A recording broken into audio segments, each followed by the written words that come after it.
All right, so today we're going deep on Russell Brand. Yeah, Russell Brand. And this is going to be fun because, I mean, his career... It's a lot.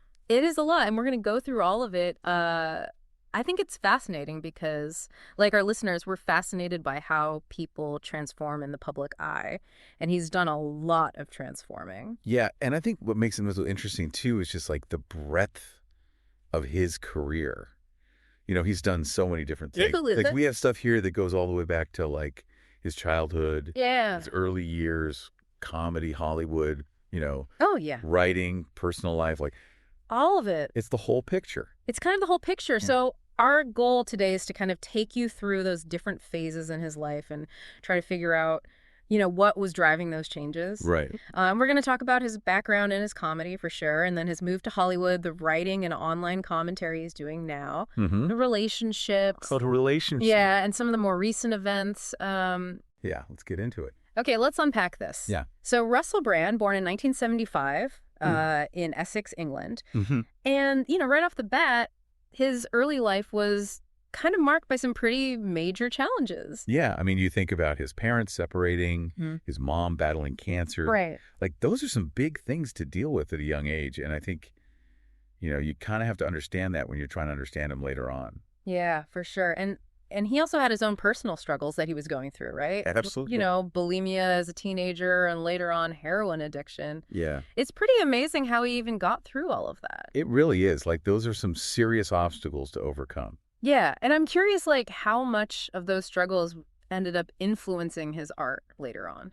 I think that it probably had a huge impact. Yeah. You know, you can see how going through those kinds of things could make you intense, you know? Yeah. And maybe even make you want to face tough topics head on, which he definitely does in his comedy and even later in his commentary. Totally. Yeah. But so even with all that going on, he was still drawn to performing from an early age. Oh, yeah. He got into the Italia Conti Academy of Theater Arts, which is like... Yeah, I think like a really fancy drama school. Yeah. Like the top tier in the UK, like the Gilliard of Britain. Yeah, exactly. Yeah. But his time there was a little rocky. Yeah, it wasn't all smooth sailing there. No.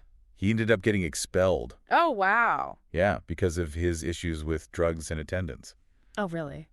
So, you know, it kind of shows how much those early struggles were affecting his life. Yeah. But his passion for performing didn't go away. Right. And he ended up moving into stand-up comedy in the early 2000s. Yeah, and that's really when his comedic voice started to develop. Yeah. And it was unique right from the start. Like, so flamboyant, Totally. sharp wit. Oh, yeah. Not afraid of any controversial topic. Oh, not at all. He really stood out from everyone else in the comedy scene. Absolutely. And I wonder, like, was all that outrageousness just for shock value, or was it... That's a good question. Was he trying to say something deeper with those early controversial topics? Yeah, I think it's interesting to think about that because while the shock value obviously got people's attention, right, I think he was also using humor to kind of poke at societal norms. Oh, for sure. You know, maybe even try to turn them upside down a little bit. And that actually connects with some of the stuff he talks about directly later on. Yeah, absolutely. And, you know, around this time, he also tried his hand at being a video journalist for MTV. Oh, yeah. It was pretty short-lived, though. Short-lived and eventful, I think is what they said. Eventful's a good word for it. I think so, too.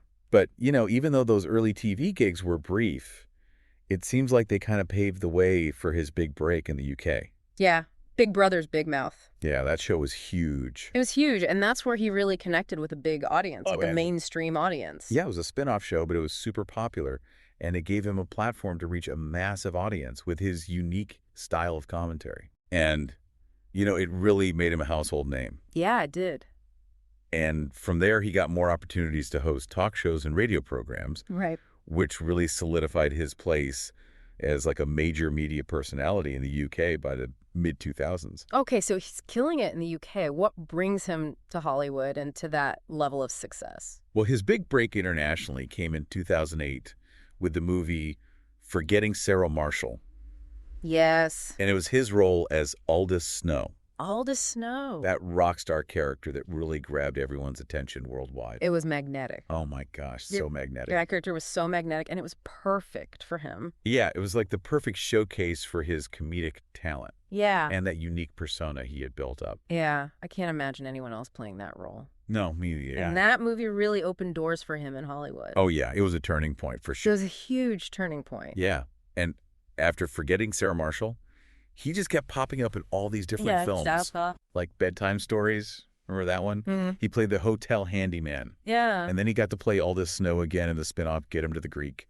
Oh, yeah. But this time he was the main character. Yeah, and I think Get Him to the Greek really solidified his comedic presence in Hollywood. Oh, yeah, for sure. But he wasn't just doing those kinds of movies. He was also doing voice work for some big animation franchises. That's right. He voiced Dr. Nefario in the Despicable Me movies. Yeah. And that franchise is huge. It's been going on for years. It's huge. And, it shows how he can connect with a whole different audience, too. Right. The kids love him. Yeah, absolutely. He also had a voice role in Hop, another animated film. Right. But, he didn't just stick to supporting roles. He also took on some lead roles in live-action films, like the remake of Arthur. Oh, yeah. Where he played that rich, irresponsible playboy. Yeah, which is a pretty big departure from some of his earlier, more outrageous characters. Do you think that was him trying to branch out, or just the kinds of roles he was offered? I think it was probably a bit of both, Yeah. Playing more traditional lead role, like Arthur showed that he could do more than just comedy. Mm-hmm. He could handle those kinds of roles too. And then he was also in Rock of Ages. Oh, yeah. That musical comedy. And more recently in Death on the Nile, that Agatha Christie mystery film. Which is so interesting. Yeah, and that just shows his versatility even more. Yeah. Like, he's not just a comedic actor. Not at all. He can really do different genres. So while his Hollywood career is bling, he's also writing. Yeah, his memoir, My Bookie Wook, came out around this time. Yeah. And it was a huge hit in the UK. Huge hit. Yeah, critically acclaimed bestseller. And it was really raw. Oh, yeah. And honest, the way he talked about his addiction and fame, and it gave readers like a much more personal look at his life. Yeah, for sure. It went beyond the public persona that people saw. Totally. And then he followed that up with Bookie Wook 2. This time it's personal in 2010. But then his writing starts to shift a little bit, doesn't it? Yeah, over time, you can see a real change in what he's interested in. Right. Like books like Revolution in 2014 and Recovery, Freedom from Our Addictions in 2017. Those are big topics. They are. And, Revolution, he's critiquing the political and economic systems that we have. Right. And he's arguing for like a more fundamental societal change. Yeah. Like a real overhaul. Yeah. And then Recovery. You can see how his struggles with addiction and his recovery would lead him to be interested in self-help and, these bigger societal cures that he talks about in the book. Absolutely. And that shift in his writing really goes hand in hand with his growing presence online, right? Yeah, exactly. Like his YouTube channel and podcast become these platforms for him to discuss current events and spirituality. Mm-hmm. And he often presents a more critical or alternative viewpoint. Yeah. And I wonder, given his earlier mainstream success that was built on being outrageous, was this move online a way for him to stay relevant by appealing to a different kind of audience? That's an interesting thought, because his online stuff really digs into topics like alternative health, conspiracy theories, criticisms of the mainstream media. Right. And he's built a pretty dedicated following. He has. And I think moving online gave him more control over his message. For sure. He could connect with his audience directly. Right. Which is different from the more controlled world of TV and film. For sure. And speaking of control, let's move on to his personal life, which has been very much in the public eye. Yeah. His marriage to Katy Perry was a big story. Oh, it was huge. They met in 2009 when she had a cameo in Get Him to the Greek. Right. And they started dating pretty soon after that. Yeah, and then their engagement in December of 2009 during a trip to India was all over the news. It was. And their wedding was a spectacle. A traditional Hindu ceremony in India in October 2010. Yeah, it seemed like such a big deal.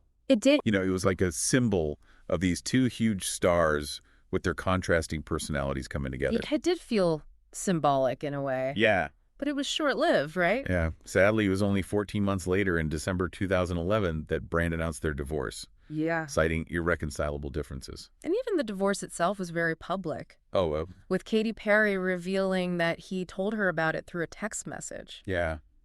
That seems pretty abrupt. It does? And impersonal for such a high-profile relationship. Yeah. I mean, you have to wonder what led to such a quick split. Yeah. What do you think happened? Well, there was a lot of speculation at the time. Right. And both Brand and Perry have talked about the pressures of fame. Right. And their busy careers. Right. Which often clashed. Yeah, he talked about how hard it was to deal with fame, and she was on tour all the time. Yeah, and it was all captured in Perry's documentary, Katy Perry, Part of Me, which came out in 2012. Yeah. And that gave her perspective on the relationship and the breakup. Yeah, so after his divorce from Katy Perry, he eventually reconnected with Laura Gallagher, and their relationship seems very different. Yeah, it does. They actually dated briefly back in 2007. Oh, really? Yeah, before he was with Perry. And Laura Gallagher, for those who don't know, she's a British illustrator and author. Right. And she's from a pretty well-known family. Yeah. Her father is Bernard Gallagher, the Scottish golfer. Oh, wow. And her sister is Kirsty Gallagher, the sports presenter. Okay, so they had some history before they got back together in 2015. Right. And they both had gone through some heartbreak before reconnecting. And this time, it seems like their relationship was much more grounded and private. It does. So what do you make of this shift to a more traditional family life? Well, Laura Gallagher said that when they reconnected, Brand was in a different place. Right. And they built their relationship slowly, focusing on trust and a deeper connection. Yeah. And they got married in August 2017 in a church ceremony near their home. Okay, and they seem very focused on family life. Oh, absolutely. And Laura's an author, too. She's written books like The Joy Journal for Grown-Ups. That's great. Yeah, they have 3 children together. Daughters, Mabel and Peggy, born in 2016 and 2018, and a son who was born in 2023. Wow. And Brand has talked a lot about the positive influence his wife and kids have had on him. Yeah. And it really does seem like he's embraced a more settled, family-oriented life. Which is a big change from his earlier image. It is. It's a pretty stark contrast to the flamboyant, controversial figure he used to be. It really is. But then more recently, he's been in the news for some pretty serious allegations. Yeah, in 2023, these allegations of sexual assault against him surfaced. Right. And it's important to acknowledge how serious these allegations are. Yeah, absolutely. And as we know, these accusations have had some big consequences, like his content being removed from certain platforms and a lot of public scrutiny. Yeah, and as of right now, April 2025, the legal issues around these allegations are still ongoing. That's right. And it's a reminder that his story isn't over yet. Yeah, it's still unfolding. And these new developments add a whole other layer of complexity to how we see him. They really do. Yeah. I mean, it makes you rethink his whole journey. Yeah, so we've gone through a lot with Russell Brand. We have? From his tough early years and his start in comedy to becoming a global star in Hollywood. Yeah. To exploring deeper intellectual and social ideas. Right. And his very public relationships, the highs and lows. Yeah, from the huge wedding with Katy Perry to his current family life with Laura Gallagher. Yeah, it's been quite a ride. He's always been someone who gets people talking. He does. And sparks debate. Yeah. You know? Yeah. And the different chapters of his life, from battling addiction to becoming this huge celebrity and then shifting focus to online commentary and family life, it all paints a picture of a man who's gone through some major personal and professional changes.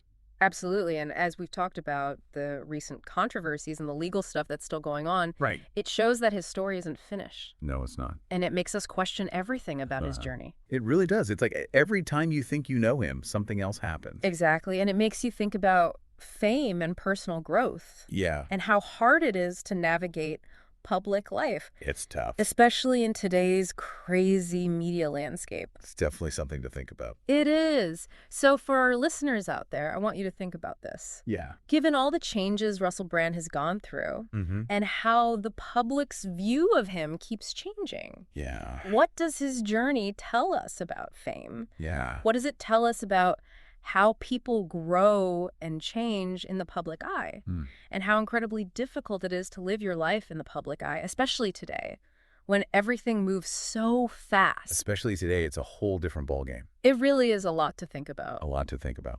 Today is your lucky day. Today is the day that our $3 website works for you, paying you directly to your PayPal daily. Imagine $3 ongoing continuous payments to your PayPal account. Imagine falling asleep and waking up to $300 in your PayPal account. How would this make you feel? How could this help you? What bills could you pay? What kind of fun could you have? What does that retirement look like now? All for a one-time payment of $3. This website is DFY done for you, fully built and completely hosted, and never stops collecting payments for you. You have spent $3 on coffee on a regular, but that coffee won't help you create multiple streams of income. Click the link below.